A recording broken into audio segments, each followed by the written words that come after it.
Tonight, we discuss an Auburn University Career Service event that changed a student's life, along with the new Aviation and Aerospace Research Lab. Stay tuned because later on in the segment, we discuss the U.S. decision to advance bill to repeal Iraq war and the potential TikTok ban that could be taking place. All of that and more coming up.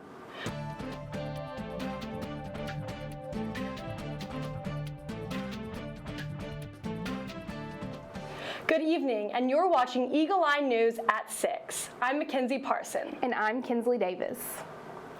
Edward Thomas Jr. started off as an interim dean and professor of physics and is now leveling up by being appointed dean of Auburn University's College of Sciences and Mathematics. A fun fact about Thomas is that he's the first COSAM dean appointed to hold a doctorate from Auburn. Thomas has a grand vision for COSAM. These efforts include developing unified, cross-unit strategies that effectively integrate the college's comprehensive portfolio of activities to attract the next generation of COSAM students. Edward Thomas expresses his gratitude and is deeply humbled to take on this new role to serve COSAM. If you're interested in learning more, contact preston.sparks@auburn.edu. If you're interested in family business and entrepreneurship, then mark your calendars for March 24th through the 26th because the LOWDER Center is to host the Startup Weekend. This will be a 54-hour-long event that gives participants the opportunity to collaborate with one another to create a business startup idea, form relationships with mentors, and compete against teams in front of a panel of judges. Come if you want to make your ideas more tangible. The event will take place in Horton Hardgrave Hall beginning at 5:30 p.m. on March 24th. You're never alone if you are facing mental health challenges. Auburn University's Student Counseling and Psychological Services is here to help students. Some services included in the session are group therapy and individual counseling. SCPS is here for anyone you may know experiencing an urgent crisis. During regular business hours, call 334-844-5123 or visit the SCPS office on the second floor of the AU Medical Clinic, 400 Lim Morrison Drive, or the Haley Center location in room 0326. Public Relations Senior MATTIE Whitney's dreams became a reality once she attended the hiring event that this career services hosted. The staff encouraged her to apply for a full-time position at MELT. MELT is an Atlanta-based full-service sports marketing agency. Whitney had grown so much as a person during her college years. She's a Washington native and a first-generation student who pays her way through college. She took advantage of the opportunity, and this has landed her a full-time position at MELT after she graduates in May.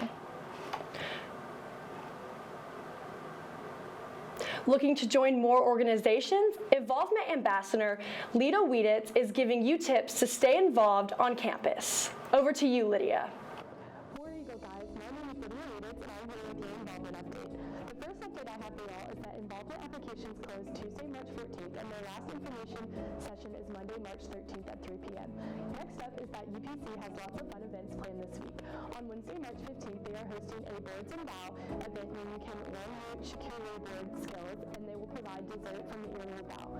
They're also playing Shrek on the campus screen at 7 p.m. on Thursday, March 16th.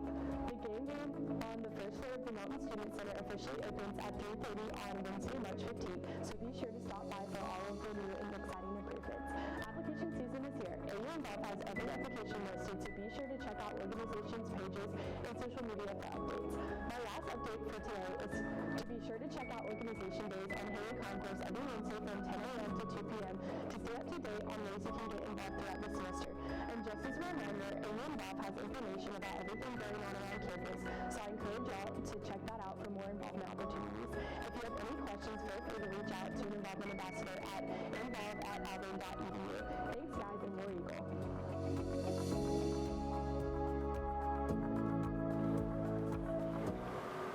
Coming up, we have an update on Auburn's changing weather and alumni that are making broadcast history. You're watching Eagle Eye TV.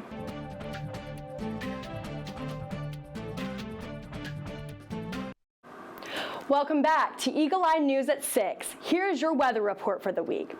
Today started out with chilly temperatures in the high 30s, but warmed up throughout the day and got up to the high 60s.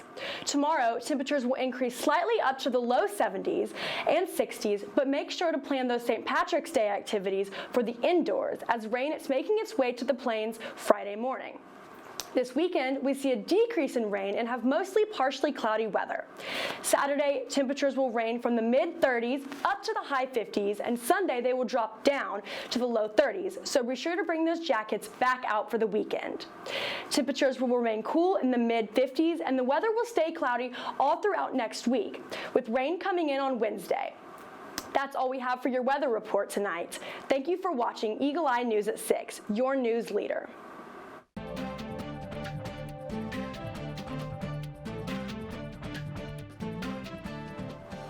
Mackenzie, after that weather update, I'm just so happy that consistent hot weather is right around the corner. Me too, I'm so ready. The College of Liberal Arts alumni Cole Kubelik, Dawn Davenport, and Taylor Davis made history on March 5th when they became the first trio from the same university to call the same football game. Kubelik played center and was a football team captain who graduated in 2001 with a degree in communications and mass media studies, and has been with the ESPN since 2011. Davenport played volleyball at Auburn and is a 2002 honors graduate who holds a degree in mass communications, radio, television, and film. Davis earned her broadcast journalism degree in 2014. The three alumni made up on the air ESPN2 broadcast team for the XFL game between San Francisco and Houston, setting a new standard for the number of alumni from one school to work the same telecast. Gamers, go ahead and head on over to the new game room in the Melton Student Center. You won't regret it. The facility features high-end gaming computers like the 35 Xbox, Nintendo Switch, and PlayStation consoles, streaming studios, and plenty of vintage games. You can thank the Student Affairs with the support from the Student Government Association for taking over this project last year. The Auburn student experience is definitely leveling up. Now over to reporter Scott Key, who has an exclusive look at the game room. On Wednesday, Auburn University finally unveiled its newest addition, the Student Center Game Room. Students and staff alike showed up to get a peek at what all the game room has to offer, including rows of individual monitors for solo gaming, retro-style arcade cabinets and couch co-op for head-to-head competitions, and even live streaming spaces for those who want to show off their gameplay to the world. Even Abby was there to check out everything they had going on, and to help guide him and others through the facility, the Auburn University esports team was there to explain how the facility will work. Altogether, the game room seems to be an exciting addition to the Auburn campus. Speaking of leveling up, Auburn University recently launched a new aviation and aerospace ID lab that will focus on emerging technologies to provide supply chain solutions for the two industries.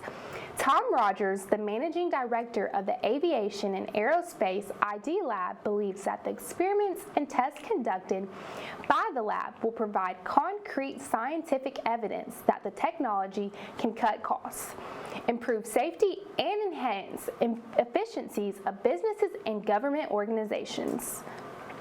How does that saying go? I'm living my best life. That represents Auburn Game Face Series' KRISTI PHILLIPS as she works as an assistant director for donor services. She oversees the premium operations for men's basketball, equestrian, and football. The pressure is on her to make sure the guests attending Neville Arena, the Equestrian Center, and Jordan-Hare Stadium have the best game day experience. KRISTI blames her awesome traits on her family bloodline. Phillips is a third-generation Auburn graduate, following in the footsteps of her grandfathers, who were professors back in the day, and her father, who played golf for the Tigers in the 1970s. Phillips realizes that she's been entrusted with a large job, and she's honored to be a part of this incredible team that gets to move Auburn forward. When we come back, Faith Richardson and Jenny Jordan have your sports update for this week. All of that and more coming up. You're watching Eagle Eye TV at 6.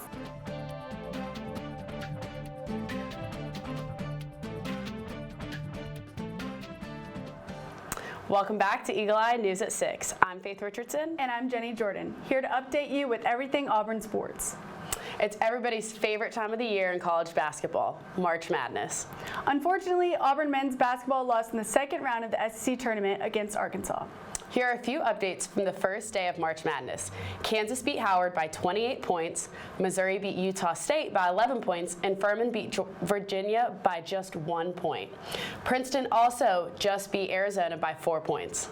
I wonder how many people's brackets are ruined after both Furman and Princeton upsets. Another close game was the West Virginia-Maryland game. Maryland won by just 2 points after being down a majority of the game. You know, Jenny, if there's been one consistent thing I've noticed about every basketball game is that our total rebounds is almost doubled by our opponents, specifically our offensive rebounds. Yeah, Faith, I have to agree with you on that one. Hopefully in tonight's game we can get a few more rebounds and put up some more points against Iowa. So right after this, tune into Auburn as they take on Iowa in the first round of the NCAA tournament. Talk about a crazy baseball game Tuesday night. Yeah, it was insane. I got a chance to go to the game myself and watch the Tigers take on my childhood team, the Georgia Tech Yellow Jackets. Let's just say by the 12th inning, I had been put through an emotional roller coaster and almost froze to death. After the 2 upsets against Southeastern Louisiana, Auburn was able to pull out a win Tuesday night by 1 after being down 7 runs against Georgia Tech. This weekend, the baseball boys are hitting the road to go out to Fayetteville, Arkansas to take on the Razorbacks. Let's hope the games this weekend won't make it to 12 innings. I agree. I don't think anyone can take that. The softball team also had a tough past week over spring break. The Tigers lost on the road to Georgia Tech 1-2 last Wednesday and then dropped their doubleheader and series against the Georgia Bulldogs last weekend. The softball team will return to non-conference play tomorrow for a top 25 test as Auburn competes in the Omni Hall of Fame Classic in Oklahoma City. Your number 19th ranked Tigers will face Weber State, number 24 Northwestern, and number 1 Oklahoma over 5 games this weekend. The Auburn gymnastics team celebrated senior night in Neville Arena last Friday with a win against Penn State. The Tigers scored 197.6, marking the 3rd highest score of the season, despite not having Suni Lee in the lineup due to a non-gymnastics related health issue. Your 9th-ranked Tigers turn their attention to postseason as they compete in the SEC Championship this Saturday in Duluth, Georgia. Auburn is set to compete in the afternoon session. It's still unknown if Suni Lee will compete this Saturday. Coach Jeff Garaba said, "We're talking day to day and putting a lot of trust in our medical staff. I feel like if we just stay focused on getting a couple of days under our belt and taking a breath of fresh air and then doing it again, I think that's the best way to approach it. This time of the season, it's really easy to get the anxiety level up, so we're just trying to take it one day at a time, and she's been handling it phenomenally, and so have her teammates." After the SC Championship, the NCAA Regionals will begin on March 30th. The Auburn women's basketball team is making their first postseason appearance since 2019. This also marks the first appearance to the Women's National Invitational Tournament since 2014, and the 6th all-time. So go support Coach Joni Harris and the women's basketball team as they host Tulane tomorrow at 7 p.m. in Neville Arena. The Tigers are currently 2-5 against Tulane, with their last meeting in 2016 when the Green Wave won 61-59 in New Orleans. That's all we have for sports tonight, but to keep up with all things Auburn athletics, follow our Twitter at EETV_sports and check out our website at eagleeyeauburn.com. I'm Jenny Jordan. And I'm Faith Richardson. Good night and War Eagle.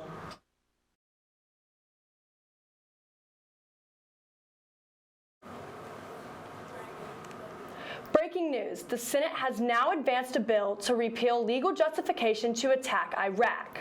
The White House supports the measure ending presidential authority to order military strikes in Iraq, causing a war. Now, if you don't remember, President Barack Obama formally ended the war in 2011 and demanded the withdrawal of U.S. troops, making a new phase in the relationship between the U.S. and Iraq, although President Trump used the 2002 authorization as legal authorization to kill Iranian leader Qasem Soleimani in 2020. The White House indicated on Thursday that the administration is open to replacing outdated authorizations with a narrow and specific framework more appropriate to protecting Americans from modern terrorist attacks. Kiss me, I'm Irish, because Friday is St. Patrick's Day. When everyone gets to be Irish in spirit while celebrating the nation's culture, music, and Gaelic heritage. What do you think of when you think about St. Patrick's Day, Kensley? Mackenzie, I always think about gold, the color green, and of course, pinching people. I have to say, pinching people is my favorite part about the holiday. Oh my, look at that water. That is some bright green water. Would we call it beautiful or ugly? I'd have to say it depends on the person who's looking. I agree. TikTok says the White House wants its Chinese owners to spin off their share or face a ban in the United States. TikTok acknowledged this past Wednesday, but TikTok declined to discuss specifics of the U.S. government's request, including details around its timing. Kensley, what do you think about this? I think I would have a hard time adjusting without my morning TikToks. I agree. I love TikTok. When we come back, we watch the trailer for the movie Moving On, starring Jane Fonda and Lily Tomlin. And coming up, get to know the pet of the week. You're watching Eagle Eye TV. March 16th recognizes National Freedom of Information Day annually during Sunshine Week. It also commemorates the birthday of President James Madison. Madison earned the name of the father of the Constitution and was the advocate for openness in government. Madison held individual rights and freedom of information in high importance. You can observe Freedom of Information Day by visiting the FOIA.gov website to read more about the Freedom of Information Act. You can even exercise your rights to gain access to unrestricted documents.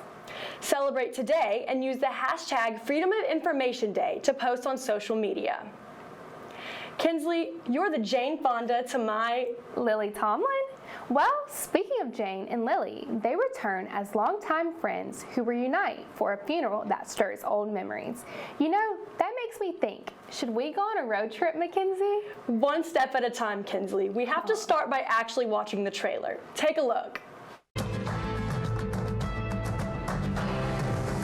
Why are you carrying that knife? Oh, I was gonna stab someone. She's not kidding. Jane Fonda and Lily Tomlin re-team in writer-director Paul Weitz's dark comedy Moving On. One day they called me up, probably from the set of Grace and Frankie or something, and Lily said, "Hey, we're sitting here talking and we want you to write a movie for us." And it stuck in my head, and I was like, "Oh, thank you so much, that's flattering." That led to an idea. Somebody going up to a widower at a funeral and in the middle of everybody saying, I'm gonna kill you. Now that she's gone, now that it can't hurt her, I'm gonna kill you. Why is revealed in the course of the film, as well as the dynamics of the women's longtime friendship. 4.5 decades. Feels like it was yesterday. Jane and Lily, they got together ahead of time and did a lot of work on what their relationship was. I'm in. You're in what? My other murder canceled this week, so I've got time. Evelyn tries to have everything on her own terms. Sometimes she has to sacrifice friendship. I missed you. You had my number, Well, you had my number. so we're both lousy friends. I really think it's like such a fallacy that like young people are edgy and older people are less so. Do you have any poison? I have a cyanide pill in case I'm captured by the enemy. You can have it. In Hollywood, I'm David Daniel. Do you hear that? That chirping noise? No? Oh wait, maybe it's more of a bark? Meet Cricket. This handsome fella is still looking for his new home and we aren't really sure why. He's quite beautiful and loves playing with his friends outside when he gets the chance. Cricket has the floppiest ears and would love to spend his days curling up next to you watching new episodes of MasterChef. He's 3 years old, unaltered, vaccinated, and microchipped. He also heartworm negative and his adoption fee is $125. Apply for him today. He looks so cute. Too cute. I want him. I'm gonna beat you to it. We're out of time, but for more Auburn news, head over to our website, eagleeyeauburn.com, and stay tuned for Monday and Thursday news shows at 6, along with our sports news shows Wednesday nights at 6. I'm Mackenzie Parson. And I'm Kensley Davis. Make sure to check out our social media pages. Thanks for watching. War Eagle.